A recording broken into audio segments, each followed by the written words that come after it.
RTC విలీన ప్రక్రియపై ఇచ్చిన మాట తప్పేది లేదని రవాణా శాఖ మంత్రి పొన్నం ప్రభాకర్ స్పష్టం చేశారు. సమ్మె సమయంలో ఆత్మహత్య చేసుకున్న డ్రైవర్ శంకర్ కుటుంబానికి ఆర్టీసీ ఉద్యోగులు అందించిన ఆర్థిక సాయంతో పాటు మొత్తం 90,85,500 చెక్కును ఆర్టీసీ కళాభవన్లో జరిగిన కార్యక్రమంలో శంకర్ భార్య హేమలత, కొడుకు హేమంత్, కుమార్తె శాలినికి అందించారు.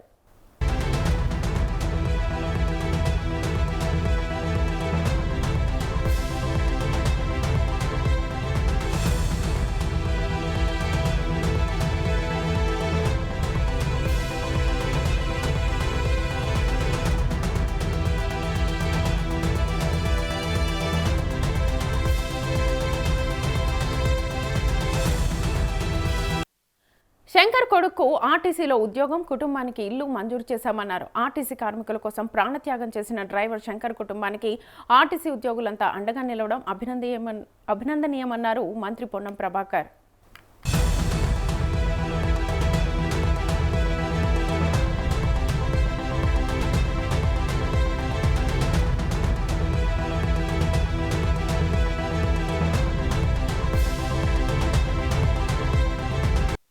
సంస్థ పరిరక్షణ, ప్రయాణికుల సౌలభ్యం, కార్మికుల సంక్షేమం అనే 3 ప్రధాన అంశాల ఆధారంగా సంస్థను ముందుకు తీసుకెళ్తున్నామని చెప్పారు.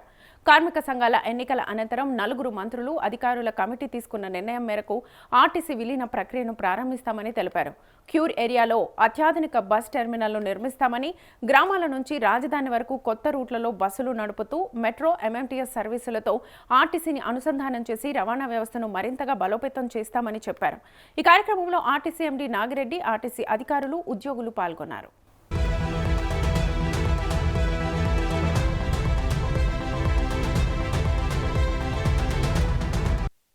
మరోవైపు రాష్ట్రంలో ఆర్టీసీ యూనియన్ ఎన్నికల ప్రక్రియ పూర్తయిన అనంతరమే ఆర్టీసీ ప్రభుత్వంలో విలీన ప్రక్రియ చేపట్టనున్నట్లుగా తెలంగాణ ఆర్టీసీ మజ్దూర్ యూనియన్ రాష్ట్ర ప్రధాన కార్యదర్శి అశ్వత్థామరెడ్డి తెలిపారు.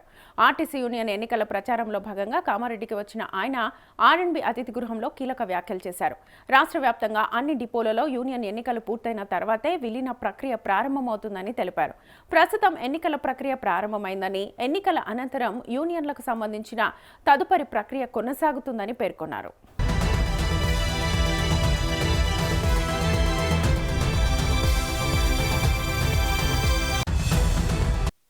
ఇక తెలంగాణ మజ్దూర్ యూనియన్ కార్మికుల సంక్షేమానికి కట్టుబడి పనిచేస్తుందని, ఉద్యోగులకు పీఆర్సీ అమలు, జీతభత్యాలు, అలవెన్సుల విషయంలో కార్మికులకు అండగా నిలుస్తామని చెప్పారు. ఇటీవల ఆత్మహత్యకు పాల్పడిన నర్సంపేట ఆర్సీటీ డిపో డ్రైవర్ కోలా శంకర్ కుటుంబానికి సుమారు ₹1 కోటి ఆర్థిక సహాయాన్ని అందించామని తెలిపారు. అలాగే ఆయన కుమారుడు హేమంత్కు ఉద్యోగం కల్పించే దిశగా కూడా కృషి చేస్తున్నట్టుగా వెల్లడించారు. రిటైర్డ్ కార్మికుల సమస్యల పరిష్కారానికి కూడా టీఎంయూ కృషి చేస్తుందని చెప్పారు.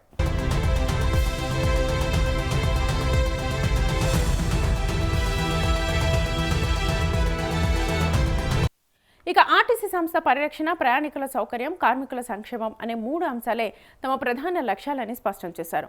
ఆర్టీసీ పేద ప్రజల జీవనాడి అని పేర్కొన్న ఆయన సంస్థ అభివృద్ధికి కార్మికులు బాధ్యతాయుతంగా పనిచేయాలని పిలుపునిచ్చారు. ప్రతి కార్మికుడి సమస్య పరిష్కారానికి టీఎంయూ కట్టుబడి ఉంటుందని పేర్కొంటూ యూనియన్ ఎన్నికల్లో తెలంగాణ మజ్దూర్ యూనియన్ను అత్యధిక మెజార్టీతో గెలిపించాలని కార్మికులను కోరారు. ఈ కార్యక్రమంలో కామారెడ్డి ఆర్టీసీ డిపోకు చెందిన డ్రైవర్లు, కండక్టర్లు, కార్మికులు పాల్గొన్నారు.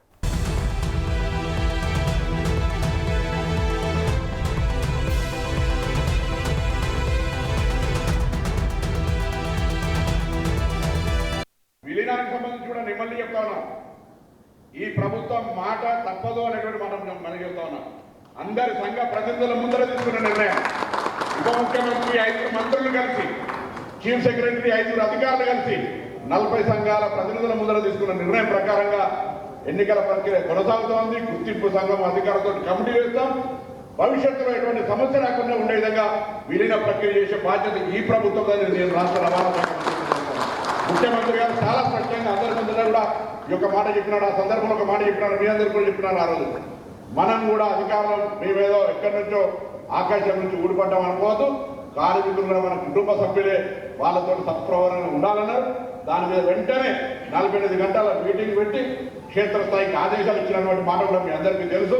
మంగళవారం సమావేశాలు అయితే మీకు ఎక్కడైనా అవసరం ఉంటే నేను నేరుగా కలుస్తా అని చెప్పిన నేను సరే ఎంపీ గారు కలుస్తారు. అధికారులందరం కూడా మేము రిప్రజెంటేషన్ చేసుకోవడానికి అవకాశం లేదనేటువంటి నియంత్రితంగా ఉండే వ్యక్తులకు కాదు అనే మాట సందర్భంగా మనయోస్తూ తప్పకుండా హేమలత గారి కుటుంబానికి అండగా ఉంటామని చెప్పినాం. ప్రభుత్వం నుంచి ఇచ్చే ఆర్థిక సహకారం ఇచ్చినాం. ఇల్లు కూడా వారికి దాగలేదంటే డబల్ బెడ్రూమ్ లేదా స్థలంతో పాటుగా ఇల్లు ఇచ్చే మాట మీద కట్టుబడి ఉన్నామని మనం చేస్తాను. హేమంత్ గారికి ఉద్యోగానికి సంబంధించి వారు అడుగుతున్నటువంటి ఉద్యోగానికి మరి ఆర్టీ జాబ్ అడుగుతా ఉన్నారు. దాంట్లో కొంత నిబంధన సడలించాల్సి వస్తే ఏ విధంగా అనేటువంటిది కూడా తప్పకుండా ప్రభుత్వం దగ్గర పర్మిషన్ తీసుకొనైనా వారి కుటుంబాన్ని ఆదుకోవడానికి తప్పకుండా మేము అండగా ఉంటామని మాటలు మనవేస్తూ అన్నింటికంటే పెద్ద మనం చేసుకున్నామా ఇలా ఈ పైసలు వాళ్ళందరి ఈ ఆర్టీసీలో పనిచేస్తున్నటువంటి ప్రతి ఒక్కరి ఒక్కొక్క జీతాలు మీరు ఎప్పుడు కూడా వాళ్ళందరూ కూడా రుణపడి ఉంటారు. ఎందుకంటే వాళ్ళు ఇలా పెద్ద మనతోటి ఆ రోజు మీటింగ్లో అడిగినారు, ప్రభుత్వాన్ని డిమాండ్ చేస్తే నేను మీరెందుకు మీరు ఒక్కొక్కరు జీతం ఇయ్యరా అని అడిగితే వెంటనే అందరూ కూడా ఆ రోజు హాజరైన వాళ్ళందరూ కూడా మరొకసారి హృదయపూర్వకంగా ఇచ్చిన కార్మికులందరికీ ఆ రోజు ఒప్పుకున్నటువంటి నాయకులు మేమెందుకు ఇస్తాం అనేటువంటి వాళ్ళు ఉంటే వదిలిపెట్టాడు. కానీ ఇచ్చిన మీ అందరికీ కూడా మరొక్కసారి రాష్ట్ర రవాణా శాఖ మంత్రిగా హృదయపూర్వకంగా మనస్ఫూర్తిగా ధన్యవాదాలు తెలియజేస్తూ ఆర్టీసీ ప్రగతికి, పేద ప్రజల ప్రయాణానికి, కార్మికుల సంక్షేమానికి, సంస్థ అభివృద్ధికి మనందరం కూడా కలిసి మరింతగా శ్రమపడదాం. గ్రామీణ ప్రాంతాల్లో కానీ ఎక్కడ కానీ పేద ప్రజలకు ఆర్టీసీ అనేటువంటిది బస్సు ప్రయాణం ఒక లైఫ్ లైన్ గా దేశం మొత్తం మీద ఎట్లయితే రైల్వే ఉంటుందో మన రాష్ట్రంలో బస్సు ఆ విధంగా ఉండే విధంగా మనందరం కలిసి ముందుకు తీసుకుపోదాం. ఈరోజు పబ్లిక్ ట్రాన్స్పోర్ట్ సిస్టమ్లా తెలంగాణ ఈ దేశంలో నెంబర్ 1 ఉండే విధంగా అందరం కలిసి కృషి చేద్దామనేటువంటి మాట మనం చేస్తూ మీ అందరికీ హృదయపూర్వకంగా నమస్కారం.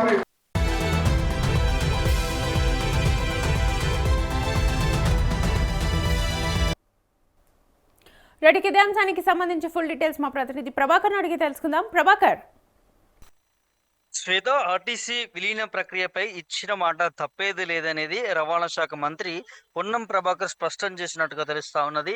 సమ్మె సమయంలో ఆత్మహత్య చేసుకున్న డ్రైవర్ శంకర్ కుటుంబానికి ఆర్టీసీ ఉద్యోగులు అందించినటువంటి ఆర్థిక సాయంతో పాటు మొత్తం 90,85,500 చెక్కును కూడా ఆర్టీసీ కళాభవన్ లో కూడా జరిగినటువంటి కార్యక్రమంలో శంకర్ భార్య హేమలత, కొడుకు హేమంత్, కుమార్తె శాలినికి అందించినట్టుగా తెలుస్తా ఉంది శ్వేత. అయితే శంకర్ కొడుకు ఆర్టీసీలో ఉద్యోగం, కుటుంబానికి ఇల్లు మంజూరు చేస్తామనే దాన్ని కూడా హామీ ఇచ్చినట్టుగా తెలుస్తున్నది. అయితే ఆర్టీసీ కార్మికుల కోసం ప్రాణ త్యాగం చేసినటువంటి డ్రైవర్ శంకర్ కుటుంబాన్ని కూడా ఆర్టీసీ ఉద్యోగులంతా కూడా అండగా నిలవడం అభినందనదాయం అనే దాని మీద కూడా మంత్రి పొన్నం ప్రభాకర్ కామెంట్ చేసినటువంటి నేపథ్యం కనిపిస్తా ఉన్నది. సంస్థ పరిరక్షణ, ప్రయాణికుల సౌలభ్యం, కార్మికుల సంక్షేమం అనే 3 ప్రధాన అంశాల ఆధారంగా సంస్థను ముందుకు తీసుకెళ్తున్నామన్న దాన్ని కూడా చెప్పినటువంటి నేపథ్యం. కార్మిక సంఘాల ఎన్నికల అనంతరం 4 మంత్రులు, అధికారుల కమిటీని తీసుకున్నటువంటి నిర్ణయం మేరకు ఆర్టీసీ విలీన ప్రక్రియ ప్రారంభిస్తామనే దాన్ని కూడా తెలిపినట్టుగా తెలుస్తా ఉన్నది. ప్యూర్ ఏరియాలో అత్యాధునిక బస్సు టెర్మినల్ ను నిర్మిస్తామనే దాన్ని కూడా గ్రామాల నుంచి రాజధాని వరకు కూడా కొత్త రూట్లలో బస్సులు నడుపుతూ మెట్రో, ఎంఎంటీఎస్ సర్వీసులతో ఆర్టీసీని అనుసంధానం చేసి రవాణా వ్యవస్థను మరింత బలోపేతం చేస్తామన్న దాన్ని కూడా మంత్రి పొన్నం ప్రభాకర్ మాట్లాడినట్టుగా తెలుస్తా ఉంది. అయితే ఈ కార్యక్రమంలో ఆర్టీసీ ఎండీ నాగిరెడ్డి, ఆర్టీసీ అధికారులు, ఉద్యోగులు కూడా పాల్గొన్నటువంటి నేపథ్యం కనిపిస్తా ఉంది శ్వేత. మరోవైపు రాష్ట్రంలో ఆర్టీసీ యూనియన్ ఎన్నికల ప్రక్రియ పూర్తయిన అనంతరమే ఆర్టీసీ ప్రభుత్వంలో విలీనం ప్రక్రియ చేపట్టనున్నట్లు కూడా తెలంగాణ ఆర్టీసీ మజ్దూర్ యూనియన్ రాష్ట్ర ప్రధాన కార్యదర్శి అశ్వత్థామ రెడ్డి తెలిపినట్టుగా తెలుస్తా ఉన్నది. ఆర్టీసీ యూనియన్ ఎన్నికల ప్రచారంలో భాగంగా కామారెడ్డికి ఇచ్చినటువంటి ఆయన R&B అతిథి గృహంలో కీలక వ్యాఖ్యలు చేశారు. రాష్ట్ర వ్యాప్తంగా అన్ని డిపోలలో యూనియన్ ఎన్నికలు పూర్తయిన తర్వాతే విలీన ప్రక్రియ ప్రారంభమవుతుందన్న దాన్ని కూడా తెలిపినట్టుగా తెలుస్తా ఉన్నది. అయితే ప్రస్తుతం ఎన్నికల ప్రక్రియ ప్రారంభమైందని, ఎన్నికల అనంతరం యూనియన్లకు సంబంధించిన తదుపరి ప్రక్రియ కూడా కొనసాగుతుందన్న దాన్ని కూడా పేర్కొన్నట్టుగా తెలుస్తా ఉంది. దానికి సంబంధించి కూడా అదే తెలంగాణ మజ్దూర్ యూనియన్ కార్మికుల సంక్షేమానికి కట్టుబడి పనిచేస్తుందని, ఉద్యోగులకి PRC అమలు, జీతభత్యాలు, అలవెన్స్ల విషయంలో కూడా కార్మికులకు అండగా నిలుస్తుందనే దాని కూడా తను మాట్లాడినటువంటి నేపథ్యం. ఇటీవల ఆత్మహత్యకు పాల్పడినటువంటి నర్సంపేట ఆర్టీసీ డిపో డ్రైవర్ కోలాశంకర్ కుటుంబానికి కూడా సుమారు 1 కోటి ఆర్థిక సాయం అందించామనే దాన్ని కూడా తెలిపారు.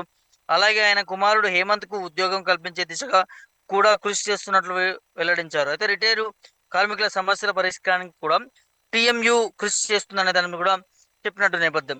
అదే ఇక ఆర్టీసీ సంస్థ పరిరక్షణ, ప్రయాణికుల సౌకర్యం, కార్మికుల సంక్షేమమే అనే 3 అంశాలే ప్రధాన లక్ష్యం అనే దాని మీద స్పష్టం చేశారు. ఆర్టీసీ పేద ప్రజల జీవన నాడి అని పేర్కొన్నటువంటి ఆయన సంస్థ అభివృద్ధికి కార్మికులు బాధ్యతాయుతంగా పనిచేయాలనే దాని మీద కూడా పిలుపునిచ్చారు. ప్రతి కార్మికుడి సమస్య పరిష్కారానికి టీఎంయు కట్టుబడి ఉంటుందనేది పేర్కొంటూ యూనియన్ ఎన్నికల్లో తెలంగాణ మజ్దూర్ యూనియన్ ను అత్యధిక మెజారిటీతో గెలిపించాలనే దాన్ని కూడా కార్మికులను కోరినట్టుగా తెలుస్తా ఉన్నది. ఈ కార్యక్రమంలో కామారెడ్డి ఆర్టీసీ డిపోకు చెందినటువంటి డ్రైవర్లు, కాంట్రాక్టర్లు, కార్మికులు పాల్గొన్నటువంటి నేపథ్యం కనిపిస్తా ఉంది. అయితే ముందుగా ఎన్నికలకే పోతున్నటువంటి నేపథ్యం కనిపిస్తా ఉంది శ్వేత. ఆర్టీసీ విలీనం తర్వాత ఆలోచిస్తున్నట్టుగా తెలుస్తా ఉంది. మంత్రి పొన్నం ప్రభాకర్ కూడా అదే మాట్లాడుతున్నటువంటి నేపథ్యాలు కనిపిస్తా ఉన్నాయి. ఇవాళ ఎవరైతే ఈ ఆర్టీసీ సమ్మెలో పాల్గొని ప్రాణాలు కోల్పోయినటువంటి ఆత్మహత్య చేసుకున్నటువంటి శంకర్ కుటుంబానికి కూడా దాదాపు ₹1 వరకు కూడా చెక్ ను అందజేసినట్టుగా తెలుస్తా ఉంది. ఆర్టీసీకి సంబంధించిన యూనియన్లు ఒక్కొక్కరు తలా ఇంత వేసుకున్నటువంటి నేపథ్యం కనిపిస్తాను. దాంతోపాటు ఆర్టీసీ ప్రభుత్వం కూడా వాళ్ళ కొడుక్కి శంకర్ కొడుక్కి కూడా ఉద్యోగం, అదేవిధంగా ఇందిరమ్మ ఇల్లు లాంటివి కూడా ఇస్తామన్న దాన్ని కూడా హామీ ఇచ్చినటువంటి నేపథ్యాలు కనిపిస్తా ఉన్నాయి. ఇంకో వైపు నుంచి మాత్రం ప్రభుత్వంలోకి ఎప్పుడు ఈ ఆర్టీసీ విలీనం చేశారనే దాని మీద కూడా ప్రతి ఒక్క కార్మికుడు కూడా ఎదురు చూస్తున్నటువంటి వేళ ఇది ఒక శుభ సూచకం అని చెప్పొచ్చు. త్వరగా ఎన్నికలు నిర్వహిస్తాం, ఎన్నికల తర్వాత కూడా ఈ విలీన ప్రక్రియ ఉంటుందనే దాన్ని కూడా మంత్రి పొన్నం ప్రభాకర్ స్పష్టం చేసినటువంటి నేపథ్యం కనిపిస్తా ఉంది Swetha. Right Prabhakar, thank you. So RTC విలీన ప్రక్రియపై ఇచ్చిన మాట తప్పేది లేదని రవాణా శాఖ మంత్రి పొన్నం ప్రభాకర్ అయితే స్పష్టం చేసినట్టుగా తెలుస్తోంది. సమ్మె సమయంలో ఆత్మహత్య చేసుకున్న డ్రైవర్ కుటుంబానికి ఆర్టీసీ ఉద్యోగులు అందించిన ఆర్థిక సాయంతో పాటు మొత్తం ₹90,85,500 చెక్కును ఆర్టీసీ కళాభవన్లో జరిగిన కార్యక్రమంలో అందజేశారు.